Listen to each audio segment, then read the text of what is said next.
बड़ा new chapter हमने start किया है, वर्क एनर्जी। तो पहली बात करते हैं, चैप्टर के नाम ही अगर पता कर ले तो आधा चैप्टर वैसे खत्म हो जाता है साइंस का, है ना। तो first name is work. Work होता क्या है? वर्क इज डन, कह रहा है वर्क तब होता है जब हम फोर्स लगाते हैं, ठीक है, और फोर्स लगाने के बाद कुछ मोशन होता है। फोर्स लगाने के बाद कुछ मोशन होता है। अगर मैंने फोर्स लगाया और वो चीज मूव नहीं करी तो क्या वो वर्क है? नहीं। और मान ले मैं आराम से बैठा हूं, मैंने फोर्स ही नहीं लगाया, ऑब्वियसली चीज भी नहीं मूव हो रही होगी, है ना, तो वर्क नहीं है, ठीक है। अच्छा, मैंने फोर्स नहीं लगाया लेकिन चीज मूव हो रही है, तो हो रही होगी, किसी ने उसके ऊपर वर्क लगाया होगा लेकिन मैंने नहीं लगाया, ठीक है, तो वर्क डन मैंने नहीं किया, किसी और ने किया है, तो किया रहे, ठीक है ना, ठीक है जी। तो ये दोनों बातें बहुत इंपॉर्टेंट है, एक तो फोर्स लगाना, एक मोशन करना, ठीक है। एग्जाम्पल के लिए मेरे पास ये डस्टर है, मैंने इसके ऊपर फोर्स लगा और ये मूव कर रहा है, इसका मतलब it's doing its work and that work is done by me और बाय इट। डस्टर ने वर्क किया, मैंने नहीं वर्क किया, मैंने तो बस फोर्स लगाया, कहानी खत्म, ठीक है। अच्छा जी, अब मान लो ये दीवार है, ठीक है, और मैं हल्क हूं, नहीं हरे रंग का नहीं दिख रहा आज, पिंक हूं, ठीक है, हाँ थोड़ा रोमांटिक हल्क। तो अगर मैं इसको दीवार को धक्का मारूं, ठीक है, देख पता लग रहा है मैं ताकत लगा रहा हूं, हाँ लगा रहा हूं, देखो कुछ नहीं तो कम से कम अपना वेट तो मैंने डाल ही रखा है इसमें, तो ये मूव कर रही है, नहीं उल्टा मैं मूव कर रहा हूं इससे। तो क्या ये वर्क डन किया मैंने इसके ऊपर? क्या इस वॉल के ऊपर वर्क डन हुआ? मैंने फोर्स लगाया, लगा तो बोल रहा हूँ, उधर नहीं जा रही, मैंने कहा थोड़ा सा खुला हो जाएगा ना इंस्टीट्यूट, थोड़ा इधर कर दो, थोड़ा उधर लगा दूंगा धक्का, उधर तो वैसे कोई नहीं रहता, ठीक है, सब लगाए मिलके, क्या हो पाएगी बात? नहीं हो पाएगी सर, ऊपर की ईंटें टूट जाएंगी जब हमने ज्यादा लगा दिया तो, है ना, लेकिन मूव थोड़ा हो जाएगी। चलो कोई बात नहीं, इतने में काम चला लेंगे। लेकिन द थिंग इज कि जब मोशन नहीं हुआ, फोर्स तो मैंने खूब लगाया, मोशन नहीं हुआ, तो क्या उसको वर्क डन बोलेंगे? नहीं बोलेंगे। बोलेंगे? नहीं बोलेंगे। हाँ, तो वर्क का सिंबल होता है डब्ल्यू, ऐसे यूनिट होती है जूल्स, जो कि हम बचपन में पढ़ते हुए आए हैं, ठीक है, और फॉर्मूला होता है इसका W is equal to F into S into cos theta. पहले ये समझो एफ इंटू एस, ठीक है, ये एफ इंटू एस जो फॉर्मूला लगता है खाली एक ही केस में लगता है, जब जिस डायरेक्शन में मैं फोर्स लगा रहा हूं उसी डायरेक्शन में मोशन हो रहा है।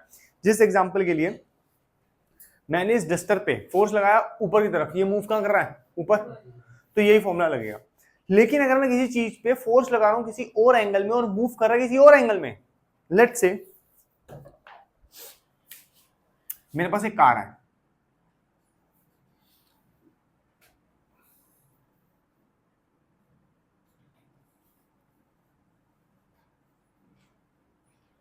ये भागता हुआ मैं, कार को पकड़ता हुआ मैं, बताओ भाई फोर्स का लगा रहे हैं? ऊपर की तरफ लग रहा है, कार भाग का रही है ना, मोशन का है इधर। मोशन में और फोर्स में जो एंगल है वो क्या हो गया? थीटा। उसको हम रिप्रेजेंट करते हैं थीटा से, लाइक दिस, पोकेमोन की बॉल जो होती है ना, पोकेमोन की बॉल, उससे थीटा वही एंगल है, एंगल ज्यादा कोई बड़ी बात नहीं है, एंगल है ये, ठीक है, इन दोनों के बीच का एंगल, वो एंगल डिसाइड करता है कि मैंने वर्क कितना किया, ठीक है। अब कॉस की कुछ वैल्यूज होती है हम लोगों के पास, बुक में लिखी हुई है 3-4 वैल्यूज, ठीक है, बस उसी को लर्न करना है, फालतू वैल्यूज ऐसे 160 वैल्यू 360 वैल्यूज होती हैं, सारी की सारी लर्न नहीं करनी तुमने, ठीक है, तुमने 4-5 वैल्यू लर्न करनी है, 6 होंगी ज्यादा ज्यादा, जितनी भी है, 90 डिग्री हो गया, 0 डिग्री हो गया, ठीक है, 60 डिग्री हो गया, ठीक है, 30 डिग्री ले लिया, ठीक है, 120 ले लिया, बस, ठीक है, 360 डिग्री ले लिया, 4-5-6 वैल्यू ज्यादा ज्यादा लर्न करेंगे, उसके अलावा हम लोग लर्न नहीं करेंगे, ठीक है ना, इतना समझ आ रहा है? वैसे कॉस की कुछ वैल्यूज हैं जो बुक में लिखी हुई वही लिख के तुम्हें दे दूंगा, ठीक है, जैसे कॉस की हम लोगों को 0 डिग्री, कॉस 0 डिग्री होता है, ठीक है, क्या होता है? 1 होता है। कॉस 90 डिग्री 0 होता है। कॉस तुम्हारा 30 डिग्री √3/2, कॉस 60 डिग्री 1/2, ठीक है। कॉस क्या होता है? वो ट्रिग्नोमेट्री का नाम सुना है, ट्रिगो, हाँ, उसके 6 रेशियोज होते हैं, साइन, कॉस, टैन, कॉसेक, सेक, कॉट, ठीक है, उसके अंदर से एक कॉस आता है, ठीक है, तो यहां पे हम लोगों ने कॉस थीटा लगाना है, ठीक है, और कॉस थीटा लगा के हम लोग उसकी वैल्यू निकालेंगे। अभी तूने सारे नहीं पढ़ने, साइन कॉस वो सब नहीं पढ़ने, ये तुम्हें बनाना भी सिखा सकते हैं हम लोग, 10th क्लास में आओगे बनाना भी सिखाते हैं, ठीक है। इसके अलावा समटाइम 120 चलता है, 180 चलता है, ठीक है, कॉस 180,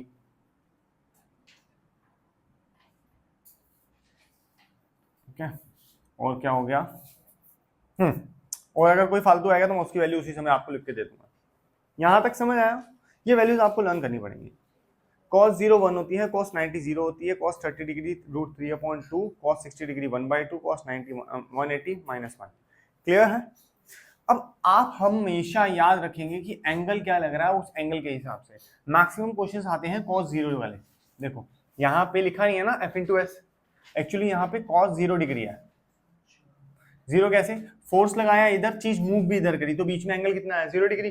तो cos 0 की वैल्यू क्या है? आई बात समझ?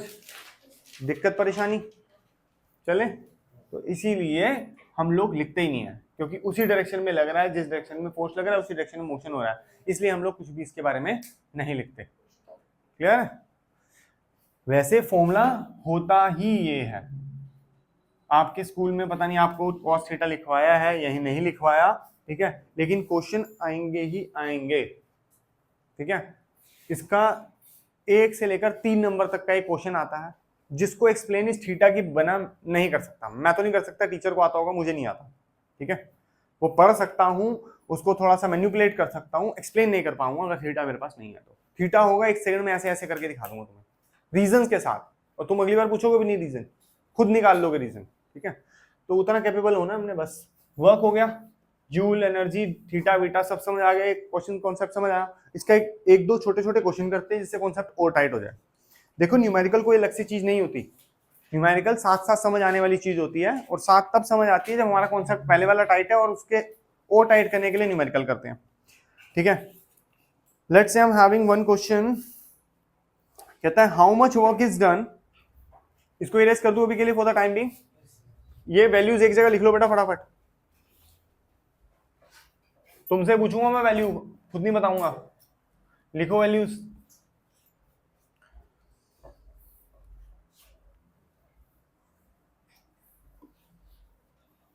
लिख ली?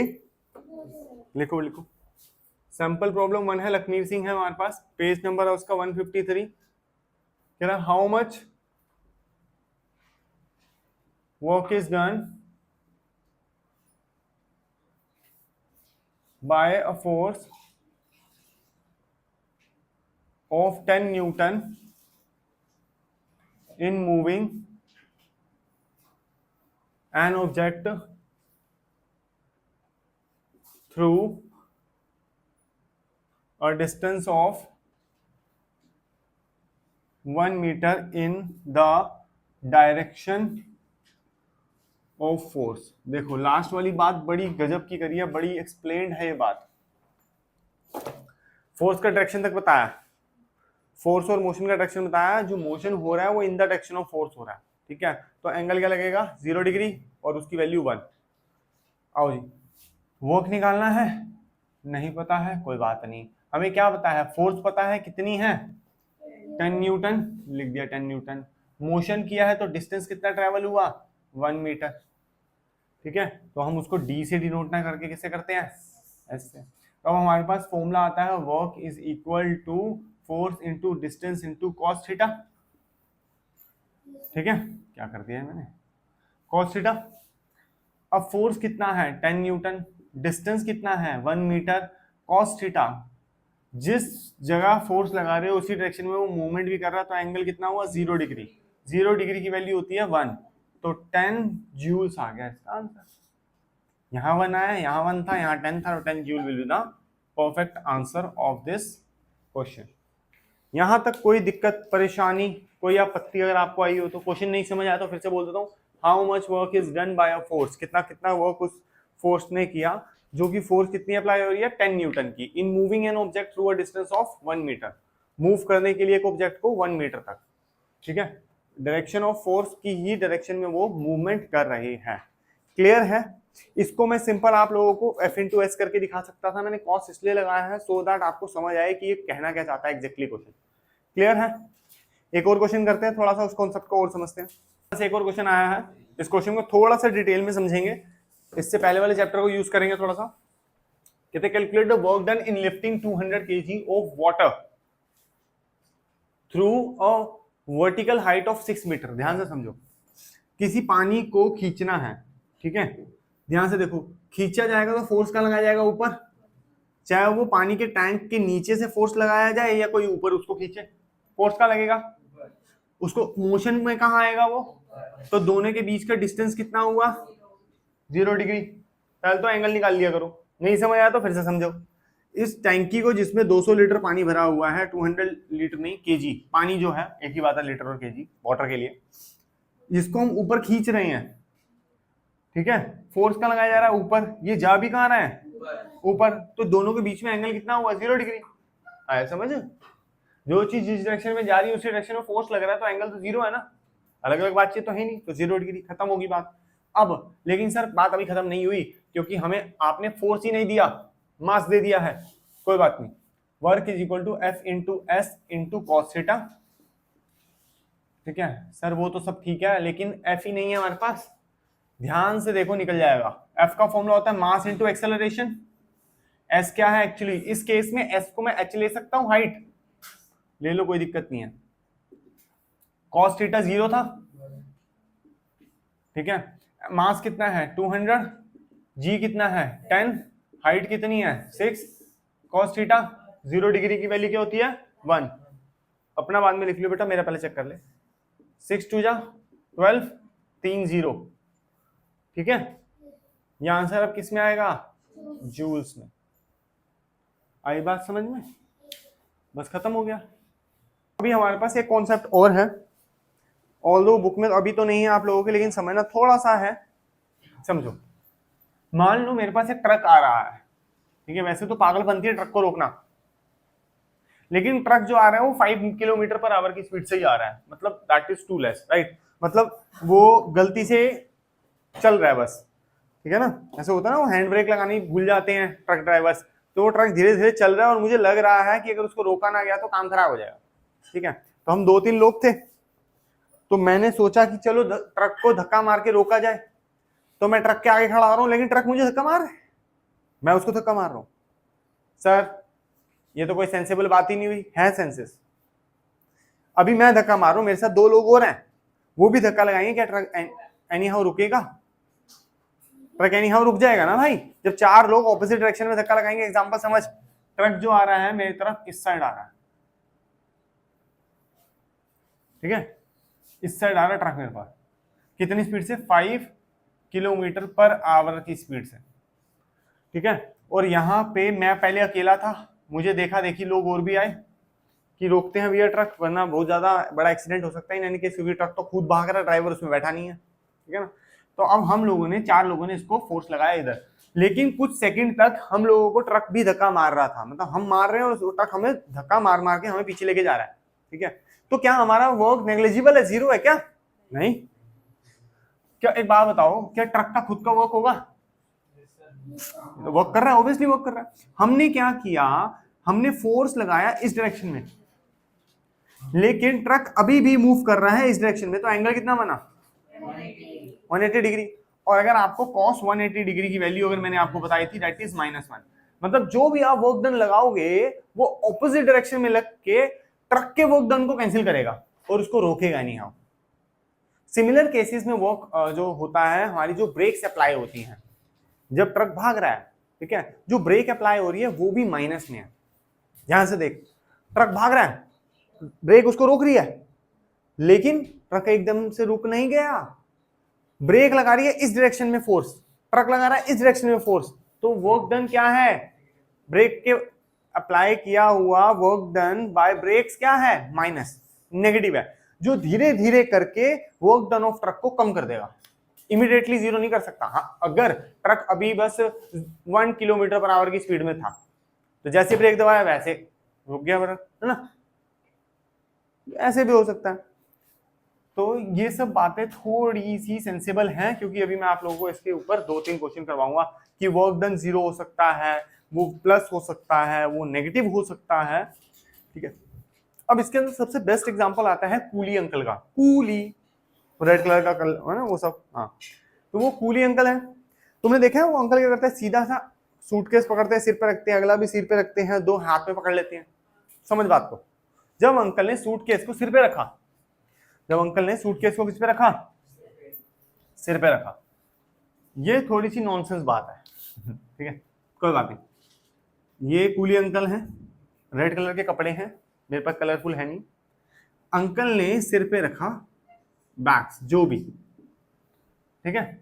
वो फोर्स का लगा रहा है, वो बैक फोर्स का लगा रहा है, लेकिन due to third law of motion कूली अंकल ने उसको फोर्स का लगा के दी। अब कूली अंकल जब चलेंगे वो कैसे चलेंगे, इस डायरेक्शन में, फोर्स लग रही है ऊपर, अंकल जा रहे हैं इस डायरेक्शन में, बीच में एंगल कितना बना, 90 डिग्री। कॉस 90 डिग्री की वैल्यू, कॉस 90 डिग्री 0, ठीक है। अब ध्यान समझो, अंकल ने 100 किलो का भार उठाया हुआ है बैग का, एक्सेलरेशन ड्यू टू ग्रेविटी 10 मतलब 1000 न्यूटन। अंकल मान लेते हैं कि 100 मीटर चले, 100 मीटर चले हमारे, ठीक है। अब कितना होगा, 1 लाख जूल्स, है ना, ऐसा सोच रहे हो। लेकिन भैया cos थीटा भूल गए आप, cos 90 डिग्री है, cos 90 डिग्री 0 होता है, मतलब into 0, work done by coolie is always 0। Uncle को पैसे मत देना, ठीक है। 90 का देख लिया, माइनस कैसे हो सकता है वो भी मैंने आप लोगों को दिखा दिया, पॉजिटिव वाला भी दिखा दिया। तो वर्क डन क्या पॉजिटिव हो सकता है, हाँ हो सकता है। क्या वर्क डन नेगेटिव हो सकता है, अगर 180 डिग्री पे लग रहा हो, जैसे ट्रक का एग्जांपल था, हो सकता है। क्या वर्क डन 0 हो सकता है, हाँ हो सकता है। उसके तो 2-3 रीजन है। एक, अगर मोशन ना हो रहा हो, मैं फोर्स लगा रहा हूं लेकिन मोशन नहीं हो रहा, वर्क डन तब भी क्या हो सकता है, 0। या 90 डिग्री पे मैं किसी चीज को लेके चल रहा हूं, तब भी क्या हो सकता है, 0। या मैंने किसी चीज को होल्ड करके खड़ा हूं, मैं बस स्टॉप पे खड़ा हूं ऐसे करके, ठीक है, चीजें पकड़ रखी है और ऐसे खड़ा हूं, तो वर्क डन क्या है, 0। अगर इन सब केसेस के अंदर वर्क डन 0 है, ठीक है, एक तो मोशन नहीं कर रहा, दूसरा 90 डिग्री का एंगल चल रहा है, ठीक है, तीसरा मैं फोर्स नहीं लगा रहा, थैलियां नीचे रख दी, खड़ा हूं आराम से, तो वर्क डन कितना है, तब भी 0 है ना। सबसे बकवास एग्जांपल था ये वाला, ठीक है, लेकिन क्या कर सकते हैं, एग्जांपल एग्जांपल होता है। ओके, ठीक है, बाय बाय, चलें आगे। हाँ जी, सर्कुलेटरी मोशन जब आएगा बेटा, उस पर भी तेरे को बात जरूर करके बताएंगे हम लोग, क्योंकि उसके अंदर जो फोर्स लगता है वो एक एंगल पे लगता है, ऐसी कोई बात नहीं है। 0 होगा या नहीं होगा वो मैं आपको बता दूंगा। यहां तक समझ आई। कूली का एग्जांपल दे रखा है, वेरी इंपॉर्टेंट एग्जांपल है, ठीक है। पॉजिटिव नेगेटिव 0 ये मैंने आप लोगों को बता दिया है। अच्छा, फ्रिक्शनल फोर्स जो लगता है किसी भी ऑब्जेक्ट पे, वो कैसा लगता है, ऑलवेज नेगेटिव। जो ब्रेक अप्लाई करते हैं हम लोग कार की, साइकिल की, बाइक की, स्कूटर की, स्कूटी की, इन सबके ऊपर वर्क डन कैसे लगता है, नेगेटिव, ठीक है। क्यों, क्योंकि वो चीज अभी भी मूव कर रही है। The force applied by the brake is in the negative, is in the opposite direction, ठीक है, that is why the work is 0 which is applied by the brake। Clear है। अच्छा जी, अब हम लोग अगर बात करें, जैसे हम लोगों को बच्चा कह रहा था सर सर्कुलेटरी मोशन का भी थोड़ा सा बताओ। देखो जी, ठीक है, ये है, मान लेते हैं ये बीच में हमारा अर्थ है, ये मून हमारे आसपास घूम रहा है, ठीक है, बीच में हमें मून हमारे पास घूम रहा है। अच्छा जी, तो अर्थ इसके ऊपर फोर्स लगा रही होगी, और ये मूव कर रहा है कौन सी डायरेक्शन में, सर्कुलर मोशन में। इस सेकंड में, इस इंस्टेंट पे इसकी डायरेक्शन क्या ऐसी है, ठीक है, अगली वाली पे ऐसे हो जाएगी, अगली वाली पे ऐसे हो जाएगी, लेकिन ये तो ऐसे ही रहेगा, ठीक है। इनका हमेशा जो एंगल बनेगा वो क्या बनेगा, 90 डिग्री। अगर आप लोगों ने जैसे 9th क्लास में भी आपको वो वाली सर्कल की डेफिनेशन और वो सारी बातें जो 10th क्लास में हम लोगों ने सर्कल चैप्टर में करनी है वो नहीं पता, अगर आप लोगों को छोटी सी बात बताएं, एक थ्योरम होती है 10.1 है 10th चैप्टर में, वो कहती है अगर सर्कल से रेडियस आ रही है और रेडियस एक टेंजेंट से टच हो रही है, तो वो टेंजेंट उस रेडियस के 90 डिग्री है, ठीक है। तो ये एंगल क्या बना रहा है, 90 डिग्री। 90 डिग्री एंगल आते ही cos 90 विच इज 0, समझ रहे हो। तो ये अगर कोई बोले कि हमारे आसपास कोई सैटेलाइट है या हमारी natural satellite like a moon है, तो वर्क डन जो है वो 0 है। क्लियर है। लेकिन वर्क डन 0 का मतलब ये मत समझ लेना कि फोर्स अप्लाई नहीं हो रहा, फोर्स अप्लाई हो रहा है, एंगल क्या है 90 degree, that is why it's 0। Clear है यहां तक। चले आगे। अब हम लोग बात करते हैं थोड़ी सी एनर्जी की। किसकी बात करते हैं? एनर्जी। वर्क डन डन हो गया, क्वेश्चन हो गए, समझ आ गई।